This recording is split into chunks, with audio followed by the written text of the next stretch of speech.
langa I luma o lau fio wa o le atunga e te la e le vi inga, e te pale I le vi inga, e te fio I le vi inga, e si o mia oe le vi inga.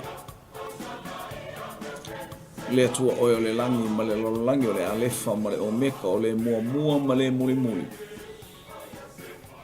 E vi ia oe mai le tasi tulu inga, e pau mai le tasi tulu inga, I le osoa e o le la malona ngoto ifo, mai le atu pulanga I le atu pulanga.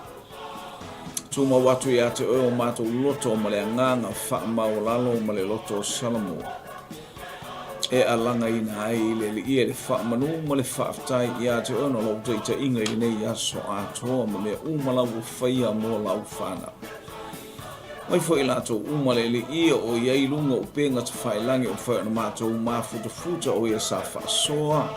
Mai lato umai le atafa ma le itu, haleluia, I whaasoa ese lunga o ala ata. Mātou wala au whaamanu atu I nei o mātou ainga ma nei o mātou uso. Le ala ngā luenga o mātou whaatino ina. Haleluia e aunga vale, ele lama, ele lanu, ele fe au auta. Ai avea ia lo suafa Yesu Keriso ma mea manongi e manongi ai. E lei ai le li ie au iai mea uma mātou te whai ai le nofo a li I o le alofa tūnoa. Taulaga Afiafi whatasi mai. Mafuta mai o lou a inga.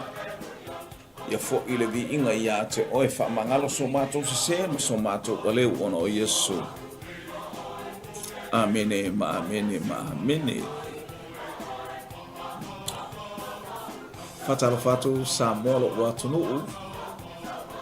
Le ainga o le whātua tua, le tino o Keriso I le nei vaenga o le Afiafi lau polo kalame, taulaga Afiafi mo oe malo ainga. I ia le atua, whātai taita inga o tātou tāpa au I langi taita I mai I tātou le nei vaenga o le aso, whātai fo I whaasoa ana au auna, haleluia, ia olo o ngā lulue lunga o penga ta wha I langi ese. Ele na o le globo a o whelama le itu o ngalue ai, ngalue atu ai le au whainga nuenga ia vi ia whai mea umai vi ia ai suafa o lo tātou tapa au I le langi.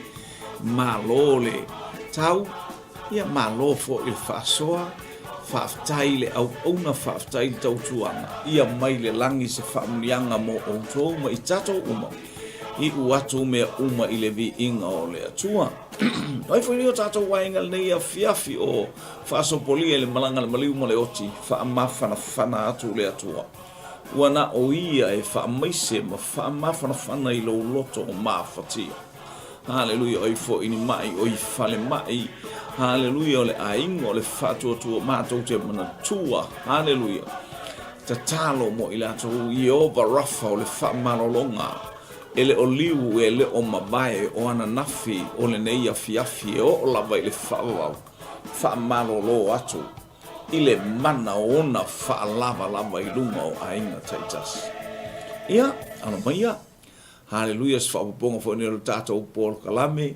Haleluia, ia po le tātou Paul Kalame fo I nei o le taulaga Afiafi. Ia le atua. Ia pia anu tātou iloa. Haleluia, tātou mulu au foe. Tātou whaasoa I le nganga o le alii. Haleluia, tātou belo aso e manuia ai mea uma tātou te whaia. Mo maisi whamalosi le nei vaenga o le Afiafi mai le mua le koronito I lona mata upu mua a o lona whai upu e se fulu ma le valu. A wā o le mata upu I le sātauro. O le valea lea ie o Malaia. A o le mana o le atua ia te I tātou o lo o wha o laina. O wā o le mata upu I le sātauro. O le valea lea ie o I le Malaia. A o le mana o le atua ie ua wha o laina. Vi ia le ali. Praise God. Tala noa I le sātauro o le mata upu tū tasi le fina ngano le apostolo. Tala noa I le sātauro o le mata upu onga lea I le sāvali le apostolo. A o se mata upu na sili ona whainga tāma ili tata ma te ai le apostolo. Le apostolo tusia le tusi lea. le apostolo nu ese. Hallelujah, praise God. Fatalo faile ainga o anga mai lunga o penga te failangi ia fa muni atu le atu ile anga musio tato wahinga vi ia le ali, praise God. Hallelujah, praise God. E whainga tā tele le polokalame le soifuanga ma le olango le apostolo. A o le tala inga le wa tala i mai apostolo o le o ma inu o eleni po onu o Europa. E pau wa le o le mata upu e laua lunga ma numera tasi le fola le apostolo. O le tangata na fasata roina ua toe tu o lona suafa o Yesu Keriso. O ia o le ali o le ola. O ia o le ali o le toe tu. Na ia whaamangaloina wanga sala ma wanga sala. Hallelujah. O ia na ia whaua ma ia whaia le leinga o a uma o e ma i tatou uma. I luma o lo tatou tapa au po lo tatou ta ma o ile langa. O ia o Yesu Keriso. Wasi asi ma i kolonito o tau nu i kolonito lana whainga malanga. O lana tusi mua lea na ave i a kolonito. So i loa pe e fōlinga mai sa tusi mai se vaenga o e feso. Ina umana o e fia whaaharu le whaamatalanga, whaaharu le upu. Ina ia whaapea o na whaamalosia ai le ekalesia. Hallelujah, na te le tu umamaoa. Hallelujah, se mea o ia whaalongo atu i le ekalesia, o ia ina i fe ese a inga laiti. Ia e whape nāin tatou o mai nei vai tau Wha mai lea vaenga ekalesia o lātou o ai. Whai mai lea vaenga ekalesia o lātou na mua mai. Whai mai lea vaenga o le ekalesia o pai ma la whai. Whape ane lea vaenga o ekalesia. Hallelujah, o i mātou e iei lea nganga pa ia. Whai mai lea vaenga o le ekalesia o a mea uma ua sa eu whaasiamu Io e pei ua. Ua ese le matautia o le mea ua tupu i a koloniso. Ua au mai fe au. Hallelujah. U whalongolongo i ei paulo i stasio a inga ua au mai e le fe au e whapena i tātou. I e ia tangata e o e tau mea lātou te langona e mātanga o whima mea whaatupu ai langona ma manatu o le ekalesia. Ai le ngata fo i le whaai loa atu i le tai.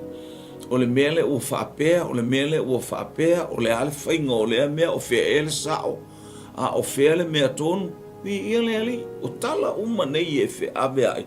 Lea e anga i mai ai le sā vali lea tā te whaalongo i ai. Vi ia le ali, o sauru tangata i a Paulo. A vita uman whaaftai atu Paulo i le kalesia i mea umalama. Hallelujah, wa e whapena, e watua ina i a tupulo lātou fia, lātou te iloa, lai fia le tai. O lai fia le au nā le atua. O lai ei se mea o loo, whaanga e ti hai lona loto eisea, ona o le sāvalinga ma le ofi mai, o le upu o le whaolatanga i o lātou wolanga. Wala tu tangata ta watu Paulo e tau i misa kala tau i misa le ekalesia i kolonitu. Ole ea. Faia si fainga tau le mela i kolonitu. A me te le sa vali atu e. Ia matu le fo i Paulo e le mana oe. Io e tele awala mai le atua e whao ngai le tangata o le atua. E wha manuia ai i a te ia. Praise God. I lea awala, ma lea awala e fofo ai whaafita auli, lea ngo le tangata mafuta i lea tō. Mi ia le li. No fo Paulo ma vai atu le tamaloa sa saunga ia le tala a vai o le tangata a mio le lei. Ngo le tangata a mio le lei, tangata o le ainga lea. Wa ana sau o stangata elea mi o le leipo o stangata ese fo i le whainga o na uinga.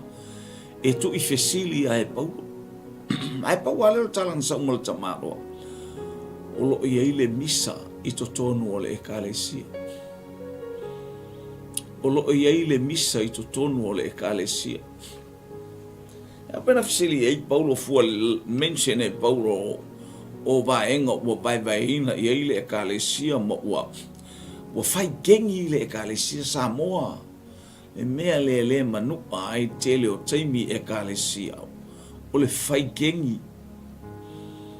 O le alua o leo maua na tupe ia te ai ia na saua ia le tal no o ina o to ma me pi o ua le tal no sao au tal no ia bi ia le tangata lea ma maua isa na tupe o wa ia se me o fai lo natali I po le ala va se mea haleluia pi o le upu fa ngo fiena e fa long me o fa susu me o fa susu I tu e whaia ni mea whapena, mea na e whai tamaiti. Lea e whai meile apostolum whai meile tuspa ia. Si o mea na tamaiti. Mea na tamaiti o le ta ele pisi mai ta ngata mātutua o le whatu au atu le vai e ta ele tamaiti pisi atu la ta ele pisi. Whapena me mo le tangata ola, whapena e ola ili o langa le ola whasususu. Umana fasusu fio le tangata fa ele ia pe al tala masani o mo le tamaititi fia susu fasusu atu I haleluia tamu atu e mala na fangu susu fa pe na o le mea io e mau ai fangu susu o susu ia ele o le mana onga le o le atua I lana e kalesia mana ia le tala noa le tangata sao Mona I loa se bele ta tauna alu fua ia te ai pe alu fua isis tangata pe alu fua isis aya sa o ha ile ta itai o le kalesia e vai mamao le vao kolonito mo le mele ua ia nei Paulo o le ua I Efeso ele fai ngofia no Kolosi le vale Kolosi le sami e Kolosi le sami le vale whainga tā mō wa atu ia. Haleluia. Ele ngata I lea o wa mamatangi sou I lea vainu. Pei o le vainu u le mao apolima manono. Manono a ngai oi le tainga lue yuta. Manono uta.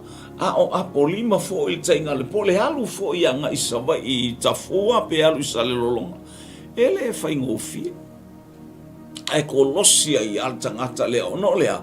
O lona fia maua mana ia le nganga lea pe afa ia tupu ia te I tātou ina o whaama ite ele nganga pa ia lowo langa va ai ia tupu ngā ruenga lea tua saule a inga leo kelo e sa wilta ngata lea lea mana ia fo ila le apostolo ele alo ese la natala ele pe fo le tala fo e masani I tātou e tele ne wha nunu ai polo kalamea a inga whaapotopotonga o e kalesia o ngā luenga e te alu e tau le tala ala e te whape atu au e ta ua I ita au le ta ua I ita au ai la a wha mai le tala lea e te ilo le leia o le anganga le anga e te whaia ai le whaupunga lea haleluia au le ta ua ita malielo loto au e te tau ala fa fer o le tele na o le mele pi o ma se ai mea uma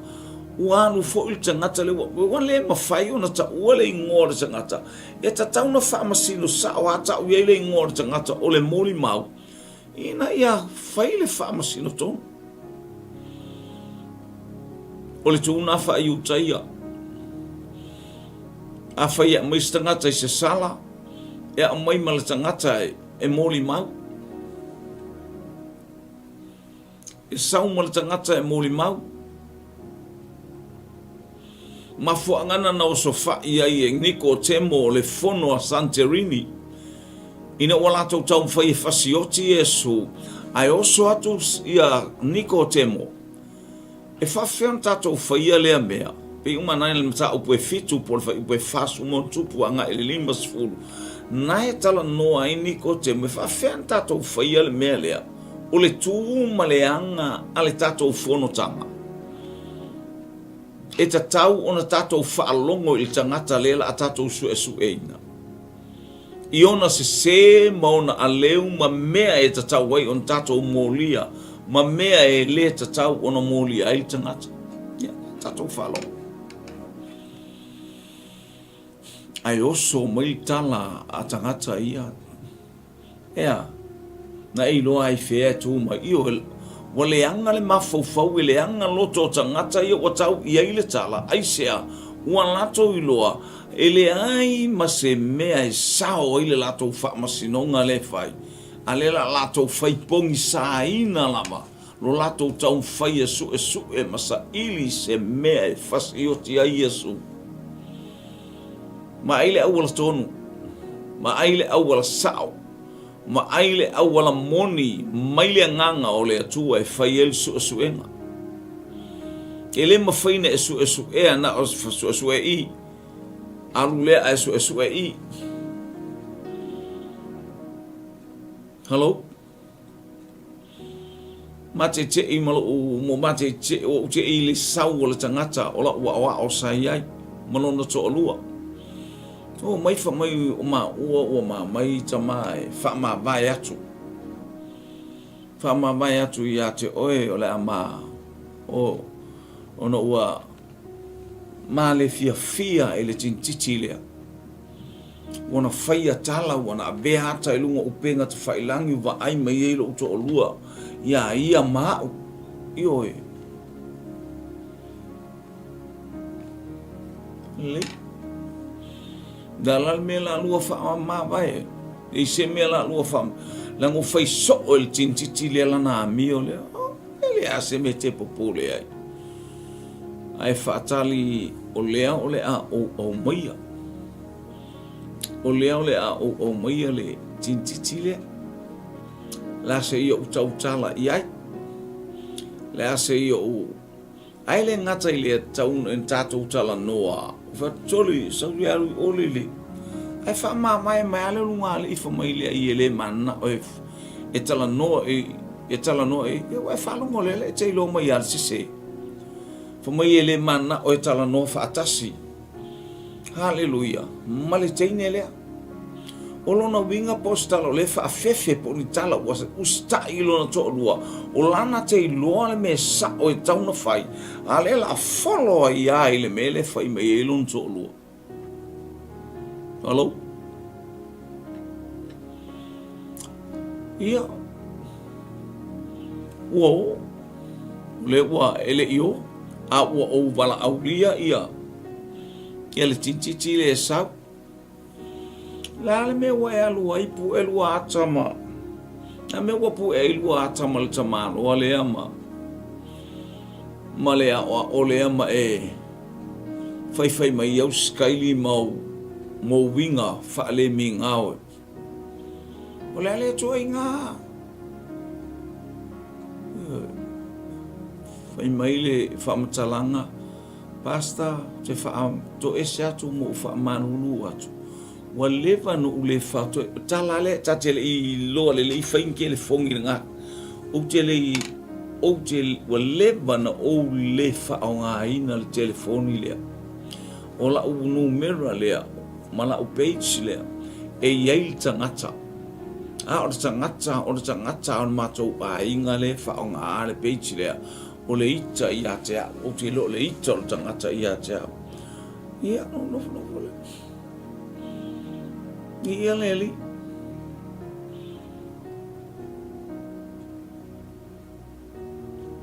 tula nesi nga ufara mo kuila ukal nesi nga ufara mo tiacho e te lo le ia le mesa o mo le mese ele o ulana tu na faia le me lo no mo faia le tangata ita ia te sawa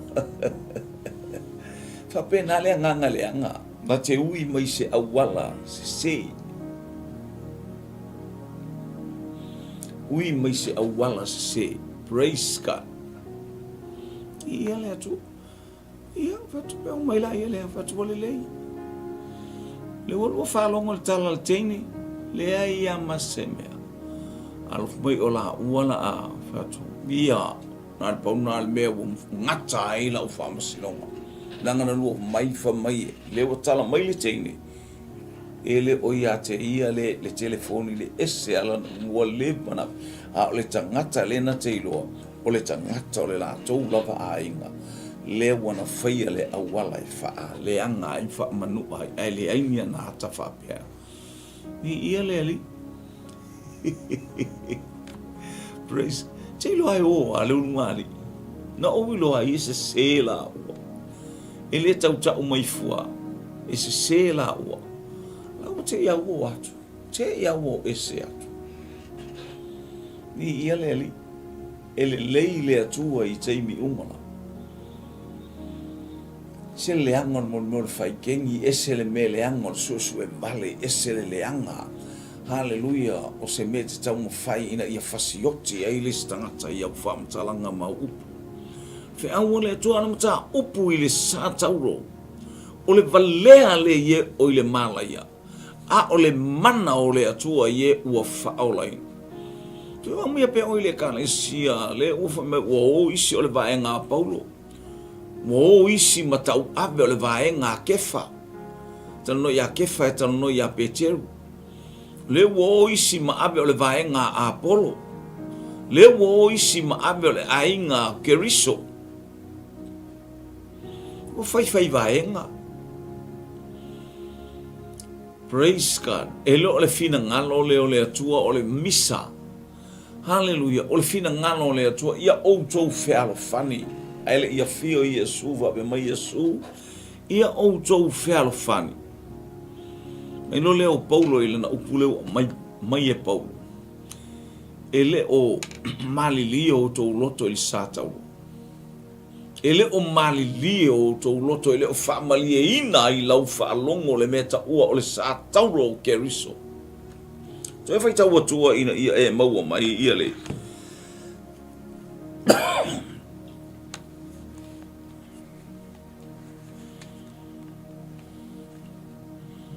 Mi Paulo tau te ele o ang papatiso o tou. Ele sa umele fai. Alo lo kala. Lo tala inga le tala ia tu atu le mata upu i le sa tauro Keriso o le mata upu na o ino iai o le mata upu sa sina o ili tata iai te le fia whaalongo i stangata na le paume o utanga tu au mai sai whale pui toso mai le awala whaapango taha whaafale pui whasioti nangalaia te a ule de tusi mai i toi i ina ma le awos taulanga o te whaatino ina ai mea umaia tua ai o ino i le mata upule ai ta umai o le tangata ua whaasata roina ua oti na tanu whai mai ua toi tu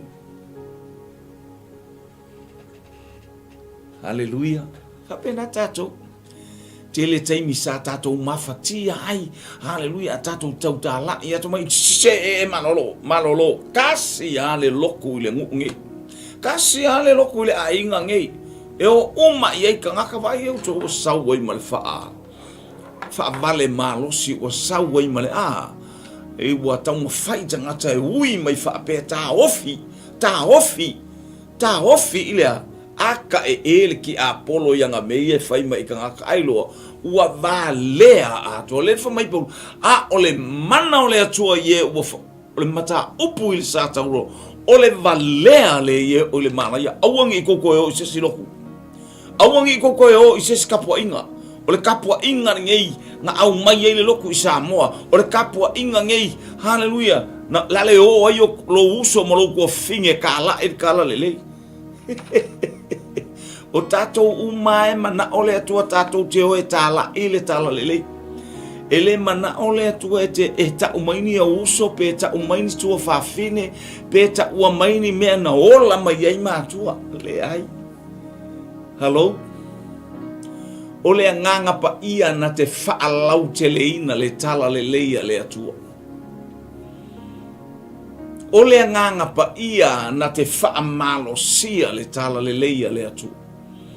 Nei te tale o Paulo, hallelujah, na matuati ngai, a ola na malanga na aluai. Le tatou loa le tau whaamatalaina.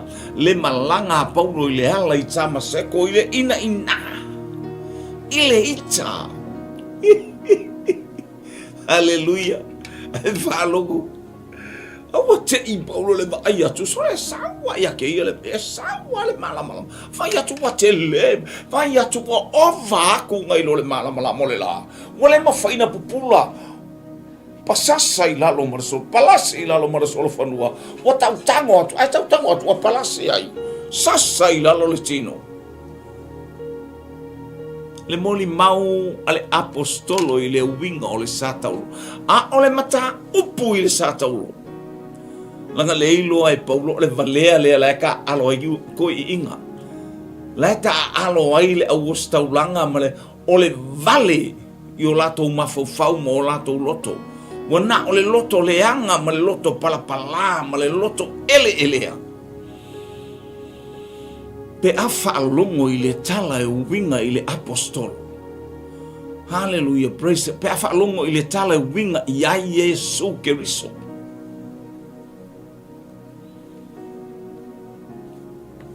Saulo.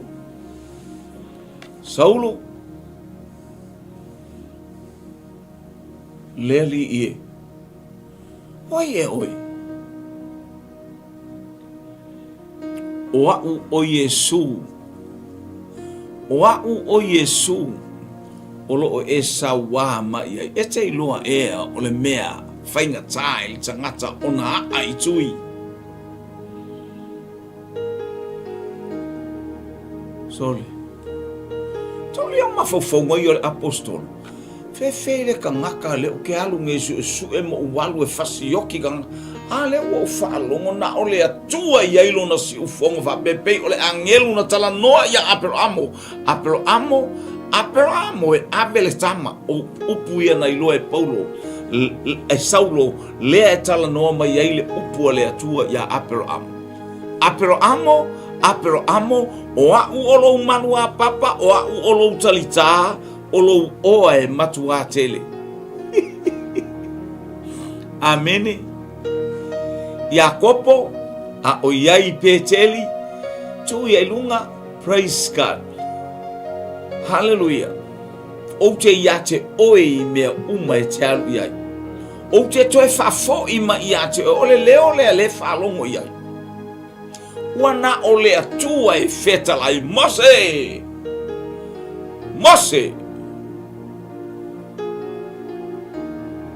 Talai o se vai. Ua sale mea nei. Ole leo le loa e le apostolo. Hallelujah. O Paulo po Saulo a ele ili ua atua lon tangata. O leo whaapea ua na o le atua e fetala. Atamu.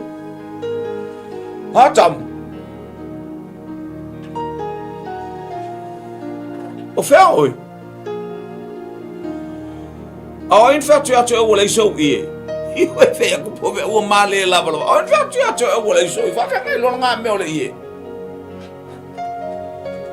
O in whea tu atu e wale whapena. Ua e ai ea. Ole leo lea lae whai tau. Le Saulo mana I loa ala o le mala au mai ale atuka. Akara tu ia ilunga. Alu le baila a mai se vai e inu el tama le ala auti. Ole leo lea. Hello. Mi ia le ali. O oena le toa malosi. E te lavea ina lo nuu. E te lavea ina Israelu. Mai le polonga. Malima o mitiana. Tamalo, kitiona. Fenta ua ule toa malosi. Ole itu ai ngā leo lea wailoama experience el apostolo. Pau ale tangata e tau tala mai whaapea le iloa atu sonatino. E le iloa se appearance. Hallelujah. O ai atu ilona ata mai. E le mawhaina iloa atu. wana o le atua, wana o le pule mai le atua e alanga ina whapea se wala au. Ule toi ai, e siau tangata e potoe ata mai, wana I loa le whamaoni. Tu ilunga I o vai e te alu I tamaseko. Ta a whaelo atu le I a te oele me e te whai, le loa le apostol. Ua, le mata upu I le sata urona ino ai. Ua ta ofi lona loto. Whai mana mea sua malie. Whai meila na tala I listus tu singa Galatia. Ai o te mitau lama o le sata uro o te mita ai. Hallelujah. Hallelujah. A le mata upu I le sata uro o le valea le ye o I le malaya. Ye tau whamatala I a Galatia. So ia le kaua I fusu so ia le misa. Umana whamatala ia te o tō le ata o le sata uro. A whaila tau te tau I misa pea mau tau whetau wai, mau tau ta le pea manuti pala le tino keriso. O kula o vale. O kou o vale le o kou ka whaola inga. O le mata upulena o vatua iate o tere ia vatua iate o tauso o poto. Ne I te o boto li liu mai le leio a ufa matalanga le leio a ufa upunga le au le leio lo uleo o le altu ai ngā skaili o ke skaili a koe no. Whalo man whai pules furfitu. A waele a wina mai au e ke riso e papatiso. A ia fola atu le tala le lei. Ele o le poto I upu. Ina ne I whaalea o ngā ina le sātauro o ke riso. Ele ia mea e paurolo na poto malo nā ta mai whaafarasaio e tā lai ai a wina mai ai pe mawhai o na toso mai ai loto tangata. No! Le ai. O lana whaalongolongo I lea o mai, o lana whaalongo I mea uma e tala noa mai ai lea nganga pa ia, o lea na ia whapea atu ai. Ele o le poto o le tangata. Ele o le poto a u whaamatalanga po saula unga ia te autoko nito. Ne I whaalea o ngā ina le sātauro lea, o lo upale lea, o lo usei lea, o lo ula lea. O lo loto lea.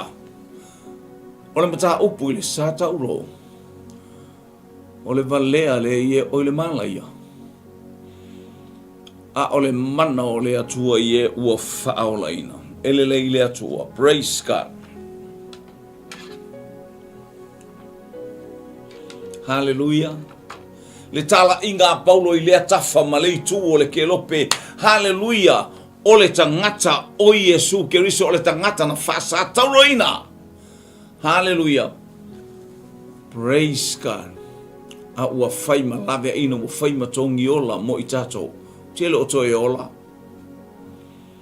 Galatia ele o toi ola. A o Keriso o lo ola I to tonu I atea. Hallelujah. Praise God. O lena maliu e whaima sui o le nei tangata. Hallelujah. O te usi tai ai pe alaba. Hallelujah. Ma o fatua tua I mea umana I a whaia moa. Ele o tau aveina e Paulo se isi malo si anga. Hallelujah. Tasi le malo si anga o lo momoli e ia o le mana. Hallelujah. Ma le malo si anga. Hallelujah. O le sātauro o keriso. Vi ia le li. Sa vali mai o le nuu, maanga e mai le nuu. Hallelujah, wau tia le nuu e ngata le tala al tusi anu mera. Luas untasi. Wau tia le nuu e le ngata. Feoti. Hallelujah, o le ata o le tatu fetaia inga manganga le anga ma tatu faya ina ai.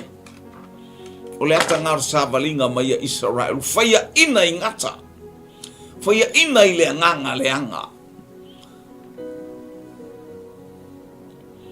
Mai leo le atua Mose. Ia faula au tu oi le lunga o le ngata apa me mea. O le ata o Iesu Keriso. O le tino. Tala noa le apa me mea. Tala noa le tino Keriso. O le tino tangata e pei o le tino au. Pei o lo tino e pei o tatou tino. Tu ui lunga o le la au.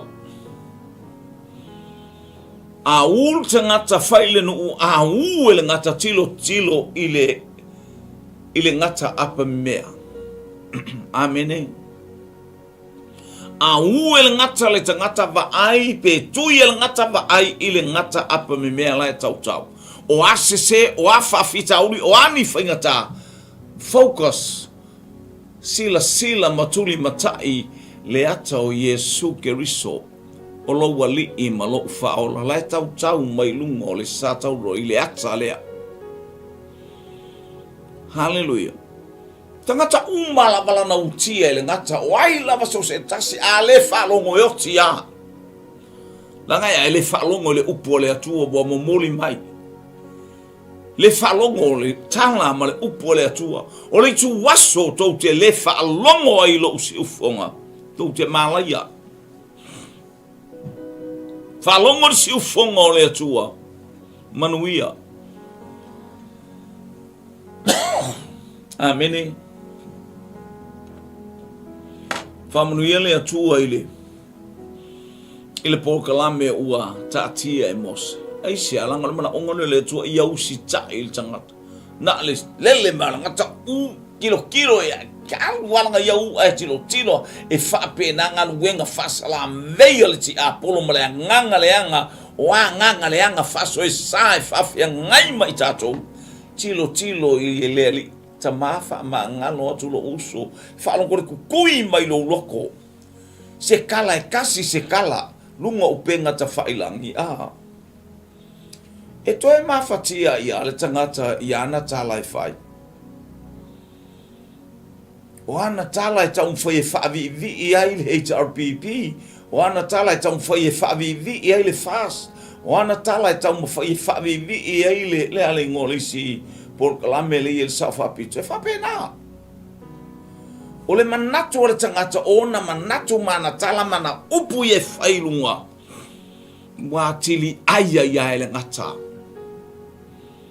ele o maua se file muele o tilo atu ia Yesu tama alofa mai ilo uatunu tama angale lei mai le palemia tama angale lei mai le tuangai tama angale lei mai sa apito tama ia au mai lo mamalu e matuata lepeina ngaluenga fasala meia le le anga tatalo mo le malo ai le anga li ortele o tato foi fe awoli o to foi valo filima ia le fai ali o le tofa I tu o le tofa I tu au le yelo sengan wenga las fai fe au o le fai tu au o le fa fia potol mele o le fa fia potol mena o le tato fai va o le lo ai au tasil tato watu ile tua hallelujah sa faila tu o le HRPP sa faila tu o le FAST sa faila tu o le SUP le la sa o le mo watu SUP aya le wa mai le tu le malo we pray for the government of Western Samoa under the flag of FAST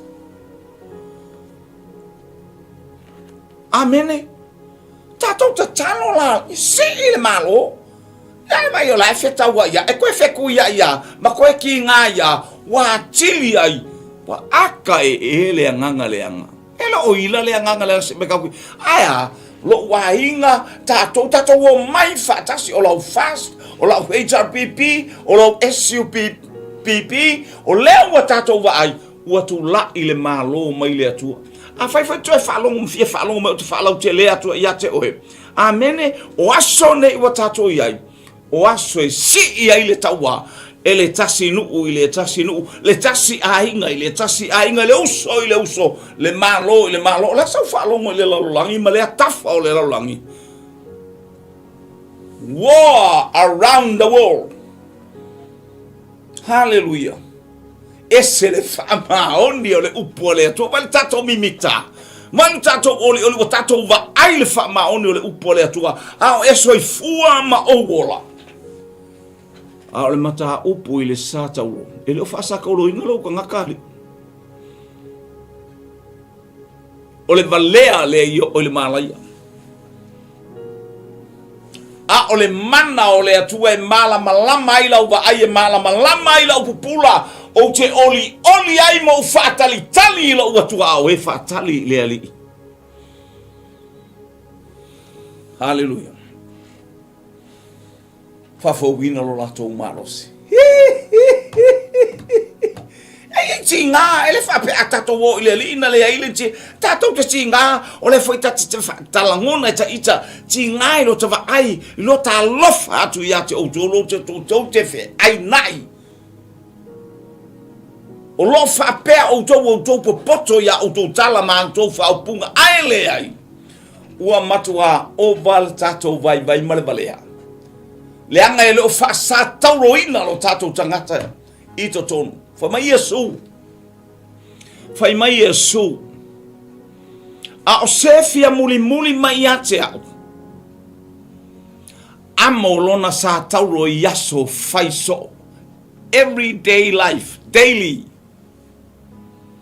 A o sefia muli mai ate au. Amo lona sa tauro i aso whai so. Ma muli mai ate au. We're still following Jesus. Carry our cross daily. Dale wingo ia mea. O e whealua i masou sa taulu, o whea talu e tāni au sa taulu e talu e whaa. Whealua i e leise au ngā nā mea te ai halua i whain nā mea. Whaalongo mamau le whaalongo le nganga pa ia ma tātou whaaftai le nganga pa ia. E mo mia e wha sa taulu lo tangata tuai. Te whapeane i taimi uma, tama o au le tangata anga sala. Tama o au na e maliu ai. Tama whamangano i lo uvai vai. O au le tangata vai. O oi o le ali i male whaola i lo uolang. Tau tino i lo ngutu o oi le tangata anga sala. Ai le ole halgu alwaku le sau le faali mai le kamai faali mai le poko ai au wale ko kero ka ngaka loku. Hallelujah lo wainga ile halu ile langi tangata lotu na ole tangata e halu sa ili ke riso tangata na te sa ilia Yesu ilo na olanga tau Yesu awore ta ua oe awore ta ua lau e kalesi ai tau Yesu le li ole ola. Paula inai lo tino lo mafau ma lo wanga. Aon mata upu le sa taulo. Ole valea le ie ole malaia. A ole mana ole atua ie ua whaolaina. Sa vali mai le apostolo. Whaai loa mai. Hallelujah. Ia konito le fe au ole tala lelei. Ele ole poto i upu. E leo le poto e fai wha matalanga. Wha pe ua tele a nganga i la ukala inga ne mako ukala inga e lea o ngā. E lea o ngā. Aia, mana ia leoti mua oe le tā lai. Wha mai paulo ia Filipi.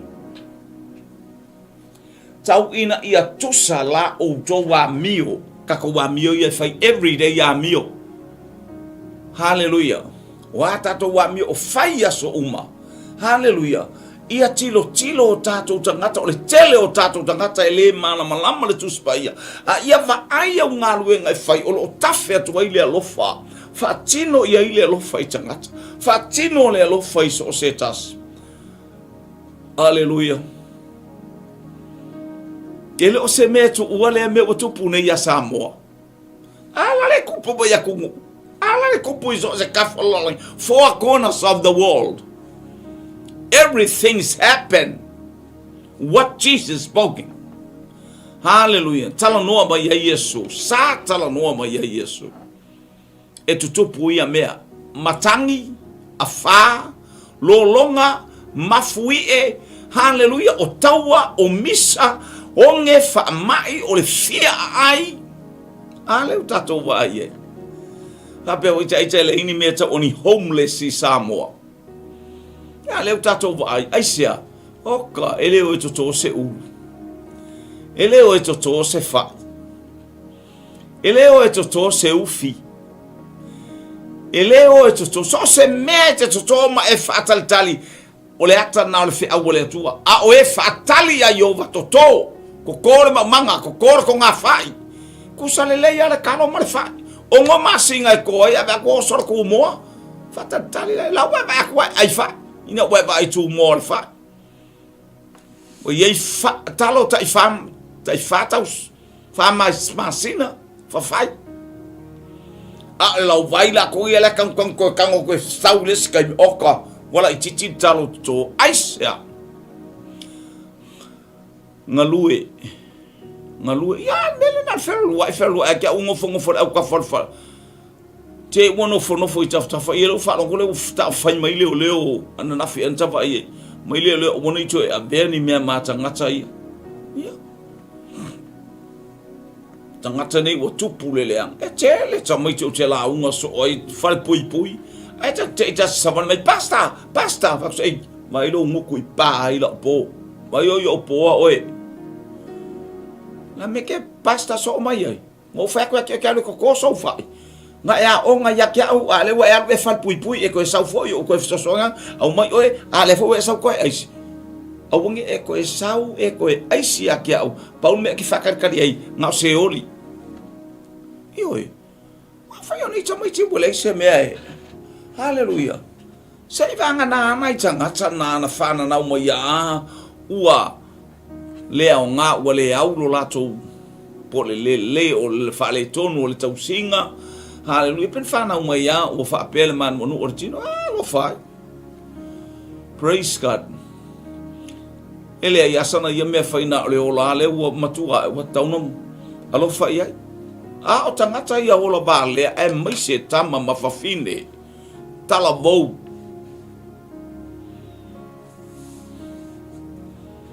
nei ina ista ngata na te tau ai o ia fama jo haleluya te na no fo ana ito ina te vai atu ale vai mai o lo mo mia se fe so talo tala tu fa pa u ia 6 lima tala se fulu tala tu fa pa u te falo mo tu o faftai ala la pilo aya a o tangata ia o mai oka anko anti anko so leva ai mai leia le nganga le ar mata upu le sa tauro o le valea le ye o le malaya mo mi fa sa tauro lo tangata tuai o me umo tupu mali ali mai o men feta le le tupu le wa va ye le malo Hello, le vai le malo ma me uma fetule o le men família tu tupu se va ai po fea le tangata money.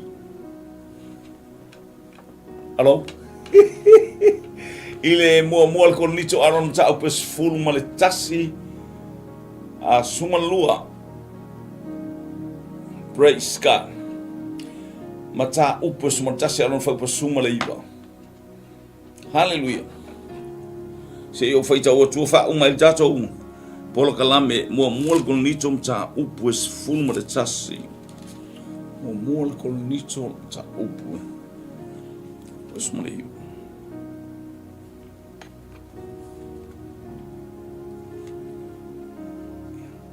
falong me foi le upulea falong me foi le fai upulea awa e ao ina tupo fevesia inga fe vai a inga ya te outou ina ia faalia o e faamaoni o ya te outou pe kau falo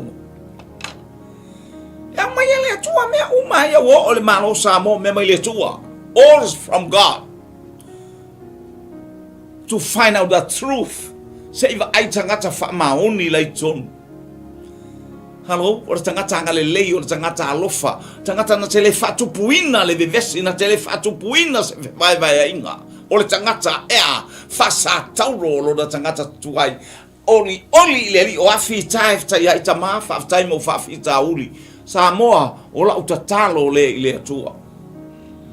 I'm sharing this prayer. o te tatalo i le atua ona whaafitauli watu tupu i le atu nuu male. Hallelujah. Whaafitaitama ona o whaafitauli watu tupu le mato watu nuu. Ona o mea umana e whetalaia i ke riso lea wa mato wa ai ia i o mato mata le tupulanga nei. Whamai Yesu e le mamae le tupulanga nei. Se ia whaatino ina mea uma nei. Ele mamae le tupulanga le nei. Se ia whataunu ina mea. Maale u tato wa ali whiwaiwai ai. Oai whamai a Yesu. Si i le taua. Le nuu le ainga wa tumu iai. Whale whaamasino. Ele ngata i ainga, ele ngata i uso, ele ngata i whanau mamatua. Hallelujah. Wo o lava ele malo. Tumu le whale whaamasino. Hallelujah. Nang me watupu ai. Langa mai le atua. Ne e whapea le fōu ngei mea. No! No. Ole mea tupu e toi tupu foi. Na tupu mai ia whaamasinonga ma le taimi na whaamasino ai e Solomona whawhine to olua a mio leanga na watu ma le la pepe. A mio leanga lesi, a mio le leilesi. E o mai nei. Lale. Lale watumu le victim support. I whawhine mo lato a inga, I whawhine mo lato taito olua, I whawhine mo lato matua. Hallelujah. Ese le manaia pefa. O te talo lai le atua whaafetai mo whaafetauli. Lango ia mea uma whaafetauli, leo tatou tiltilo iai. Le atua mātou te le mawhaia se mea. O oe lama na e whetalai a eva ai a outou wa ai a mea. Whae a outou ulu. O le atana lau tau tala wa ulato e le atua. Whaaftai mo whaafitauri wa over ai tama. Ele mawhaia e se sinei mea. Aia. Wana o oe to atasi. Alofa mai le tangata angasala. Alofa mai le tangata angasala. Chauli oli ha o lan whaafitauri tupu ngaro. Oli mo whaaftai ile atua. Hallelujah. O ame vevesi mai. O ame kupu mai. Sau ole hainga oki. Ole mate nisi ila niono le oti oka. Ala le ku mai si o ke le ke ua. Hallelujah mato atu fo Samoa. Hallelujah ola ia yoti. Hallelujah ola fo engo fo mai yoti tono mato fa e mato te le ola fa sanga be man mafana. Aya. Oli luma ole atua. Oli luma ole atua la fa mato spaia. Hallelujah e ye le aso e ngoto ai lo la. Ile awa uli. Bye yelo stai mi ngoto ai se la ale fo mo le ale wingo ia mea. Te oti talaboua. Alo? Te oti talaboua. Fai ele manu ma pesenga. Hallelujah. O le fai mangivi inga o le atua. E fai malauenga. Tala le atua ia amosa. E fai le manu o le atua malauenga. E le ongivi inga o le atua. Mata upu li sa taulo. O le balea le ye o le malaya. Mo mi amo lo sa taulo. Amolo usatauro, amo tato usatauro. Everyday life. Daily I taimi uma. Mata muli ya Yesu ke riso maleloto mauro. Famuli ya letu ya te oil nei Afiafi. Angale leile atua fa tafetele fa lautele fa manuia le atua ya te oil. Ilana upu fola ile taimi male atu. Tafe mai fa manuyanga le nganga paia. Falongo il siu fonga. O oe le te le falongo il siu fonga o le nganga pa ia. Lo wainga o le upu lua sumal vanu le tusia. Teu te nomele no uanga ia tua ia na leila. A o se na te le falongo i lo siu fonga o le nganga pa ia. E ala tu e whamangano. Dei so wawanoa. Tama whamanoia mo Samoa nei I tu aso. Manama tu oi iau whamanuyanga. Pai se pai fau. Manama oi whamanuyanga molo watu no. Hallelujah e kalesia ese ma ainga taitas. Ia iai lau whamanuyanga. Ona o Yesu. Amene ma amene. Whamanuyanga le atua ia te oil nei au. Manama tu le atua ma pai atu le atua ia na whamanuyanga. I ume le vi inga o le atua le tama le atua le alo le atua le nganga pa ia. ona o Iesu. Amene ma amene ma amene.